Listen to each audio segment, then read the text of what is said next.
রিজিক বৃদ্ধির আমল জানতে চাই।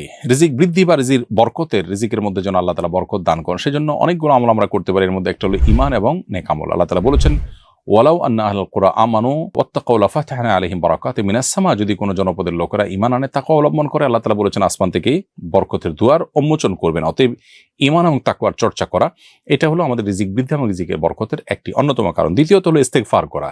সূরা নূহ আল্লাহ রাব্বুল আলামিন নূহ আলাইহিস সালামের জাতিকে নূহ আলাইহিস সালামের ভাষায় নির্দেশ করেছেন। তিনি বলেছেন, ফাকুলতু ইস্তাগফিরু রাব্বাকুম ইন্নাহু কানা গাফফারা, আমি বলেছি আমার জাতিকে তোমরা আল্লাহর কাছে ইস্তেগফার করো, ক্ষমা প্রার্থনা করো, তাহলে কি হবে? আল্লাহ তাআলা বলেছেন তার উপকারিতা বলতে গিয়ে এক পর্যায়ে, ইয়ুমদিদুকুম বিআমওয়ালিন ওয়া বানিন ওয়া ইয়াজআল লাকুম জান্নাতিন ওয়া ইয়াজআল লাকুম আনহারা, তোমাদেরকে সন্তান এবং সম্পদ দিয়ে আল্লাহ তাআলা ধনী করবেন, সচ্ছল করবেন যদি তোমরা ইস্তেগফার করো। এখান থেকে বোঝা গেল বেশি বেশি ইস্তেগফার করাও রিজিকের বরকত এবং রিজিক বৃদ্ধির কারণ।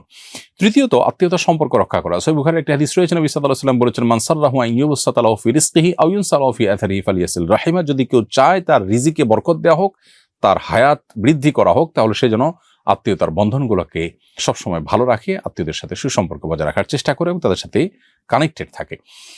আর এর পাশাপাশি আরেকটি আমল হলো যে আল্লাহ তাআলার নিয়ামতের শুকর আদায় করা। আল্লাহ বলেছেন, লা ইন শাকারতুম লা আযীদান্নাকুম, কেউ তোমরা যদি আমার শুকরিয়া আদায় করো আমি নিয়ামত আরো বাড়িয়ে দিব। আল্লাহ যেটুকু দিয়েছেন সেগুলোর জন্য আলহামদুলিল্লাহ বললে, অন্যের তুলনায় আল্লাহ আমাকে ভালো রেখেছেন, শুকরিয়া আদায় করলে আল্লাহ তাআলা নিয়ামত আরো বাড়িয়ে দেবেন ইনশাআল্লাহ।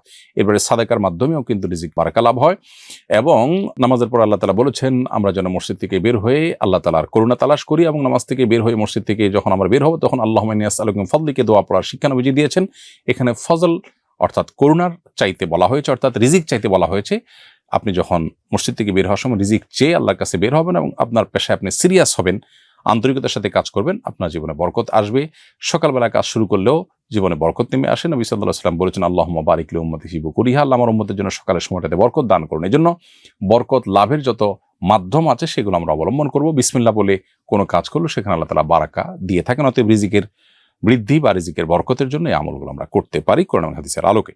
আমার বাবা কুয়েতে ২০ বছর ধরে এক কুয়েতি মালিকের ফলের দোকান পরিচালনা করছেন। মালিকের সরবরাহকৃত পণ্য বিক্রির পাশাপাশি তিনি অন্য ব্যবসায়ীদের কাছ থেকে ফল এনে মালিকের দোকানে বিক্রি করতেন এবং সেক্ষেত্রে নিজের জন্য নির্ধারিত কমিশন নিতেন। বিষয়টি জানার পর দোকান মালিক এটিকে তার জন্য বৈধ বলে অনুমোদন দিয়েছেন। আমার বাবা ওই অর্থ দিয়ে ২টি বাড়ি নির্মাণ করেছেন। প্রশ্ন হলো, ওয়ারিস হিসাবে সেই সম্পদ কি আমার জন্য সম্পূর্ণ হালাল হবে? উত্তর হলো হ্যাঁ, অবশ্যই হালাল হবে। আপনার বাবার উপার্জন হালাল হিসেবে বিবেচিত এবং তার বাড়িটাও সম্পূর্ণ হালাল টাকায় নির্মিত হয়েছে বিবেচিত হবে। মানসিক অসুস্থতার কারণে আত্মহত্যা করলে কি পরকালে পাপ হবে? আত্মীয়দের করণীয় কি?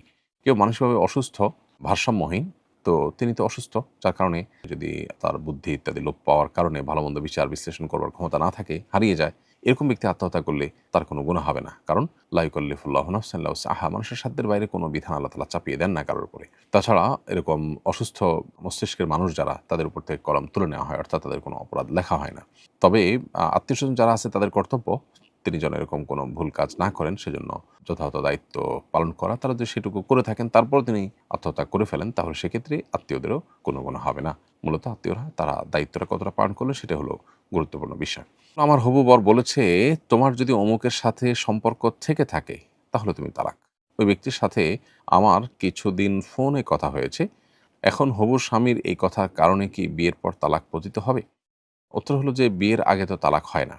আপনার যিনি এখনো বর হননি, এখনো আগদ সম্পন্ন হয়নি, তার এই কথাটা অর্থহীন কথা হিসেবে বিবেচিত হবে এবং এর কারণে আপনাদের পরবর্তীতে বিয়ে হলে সেই বৈবাহিক সম্পর্ক নষ্ট হওয়ার কোনো প্রশ্ন উঠবে না। অতএব এটা নিয়ে আপনার দুশ্চিন্তার বিশেষ কোনো কারণ নেই। আমার উপর সেজদায় সাহুদ ছিল, কিন্তু আমি ভুলে তাশাহুদের পর দুরুদ ও দয় মাসুরা পড়ে দুই দিকে সালাম ফিরিয়ে দেই। এরপর স্মরণ হলে সেজদায় সাহুদেই, এতে নামাজ হয়েছে কিনা? উত্তর হলো, সালাম ফেরানোর পর সালাত পরিপন্থী কোনো কাজ করেননি, কেবলামুখী আছেন, এই অবস্থা মনে হয়েছে, তখন আপনি সেজদা সাহু দিয়ে নামাজ শেষ করেছেন, তাহলে আপনার নামাজ হয়ে গেছে। আর যদি উঠে গিয়ে থাকেন, কেবলা থেকে অন্য কোনো দিক ফিরে গিয়ে থাকেন, তাহলে সেক্ষেত্রে আর সেজদা সাহুতে এটা কুলাবে না, আপনার নামাজ নষ্ট হয়েছে বলে ধর্তব্য হবে। এরপরে প্রশ্ন হলো, এনআইডির সাথে যাদের পাসপোর্ট মিলে না তাদের ভিসা আবেদন করতে পারে না। এই আইন কিছুদিন যাবৎ হয়েছে। সমস্যা হলো, নির্বাচনের কারণে এনআইডি সংশোধনের কাজ বন্ধ আছে। নির্বাচনের আগে যাদের ভিসা প্রয়োজন তারা এনআইডি সংশোধনের জন্য আমাদের কাছে আসে। আমরা কয়েক গুণ বেশি টাকা নিয়ে তা করে দেই। এটা কি জায়েজ হচ্ছে?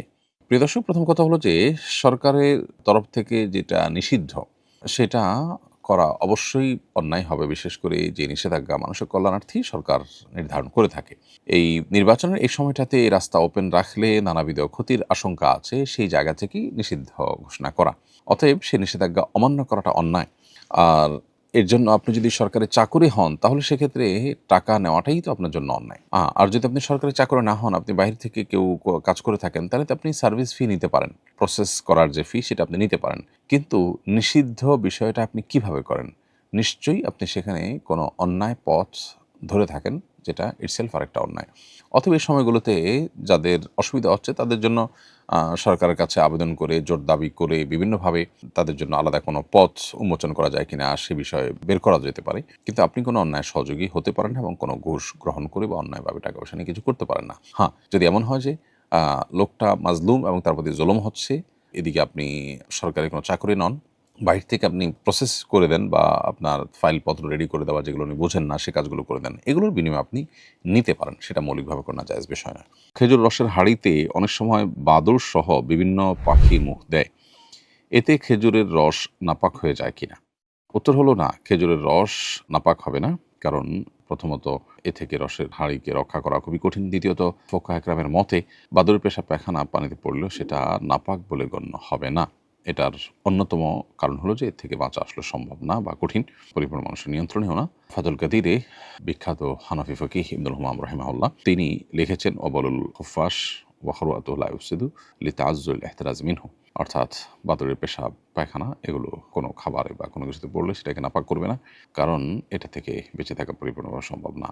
এই জন্য অতএব বাদুড় যদি মুখ দেয়, পেশাব পায়খানা তো দূরের কথা, সামান্য একটু মুখ দিল অথবা একটু জোটা করলো, তো এটার কারণে আপনার রস পান করা হারাম হবে না। তবে নিপা ভাইরাসে আক্রান্ত হয়ে আপনি ক্ষতিগ্রস্ত হতে পারেন, সেই জায়গা থেকেই সতর্কতা কাম্য। কারণ শরীয়তে নির্দেশ না হলো কেউ বিপদে পড়তে পারে, অসুস্থ হয়ে যেতে পারেন, নিজেকে ধ্বংসের দিকে ঠেলে দেওয়ার মতো কোনো কাজ হতে পারে, এরকম কাজ থেকে শরীয়ত আমাদেরকে বেঁচে থাকতে পারে।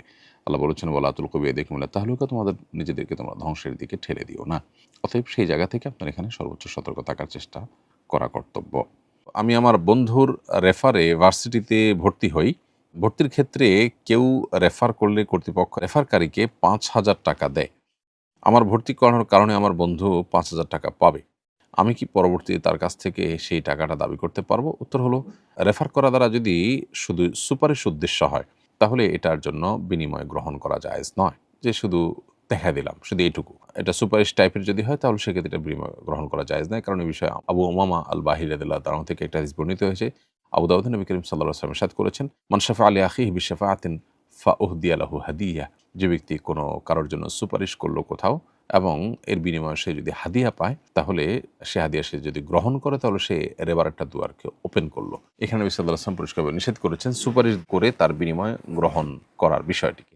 আর যদি রেফার করার জন্য দৌড়ঝাঁপ করতে হয়, পরিশ্রম করতে হয়, কোনো শ্রম দিতে হয়, কিছু না কিছু করতে হয়, তাহলে সেক্ষেত্রে এটা বিনিময় গ্রহণ করা জায়েজ আছে। অবশ্য বিশ্ববিদ্যালয় কর্তৃপক্ষের সঙ্গে আপনার বন্ধুর চুক্তি যদি থাকে যে রেফার করলে চুক্তি মোতাবেক সে পারিশ্রমিক পাবে না এবং তার জন্য তার কিছু না কিছু শ্রম থেকে থাকে, তাহলে সেক্ষেত্রে সেটা আপনার বন্ধুর জন্য না জায়েজ আছে এবং সেটা আপনি তার সেখান থেকে কোনো অংশ দাবি করার কোনো অধিকার আপনার থাকবে না।